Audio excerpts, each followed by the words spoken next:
imtihon deganda kelam. Imtihon deganda birinchi bo'lib yodimga Navro'z aka keladi. Imtihon deganda yodimga maqsadlarimga bo'lgan birinchi qadam ko'z oldimga keladi. Imtihon deganda birinchi bo'lib hayolimga uyqusiz tunlar keladi. Imtihon deganda birinchi yodimga hayotimdagi qiyin kunlar keladi. Deganda birinchi hayajon yuzaga keladi. Imtihon deganda birinchi bo'lib yodimga IELTS bilan 0 keladi. Imtihon deganda birinchi yodimga ekzamendan oldingi qo'rquvim, hayajonlanishim ko'z oldimga keladi. Imtihon deganda birinchi bo'lib yodimga tushunarsiz reytinglar keladi.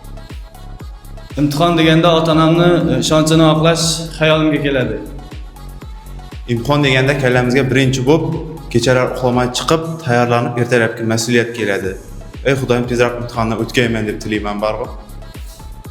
Imtihon deganda birinchi yodimga keladigan narsa o'sha paytgacha o'rganganlarimni sinab ko'rish va bilish, darajamni aniqlash, test sinovi.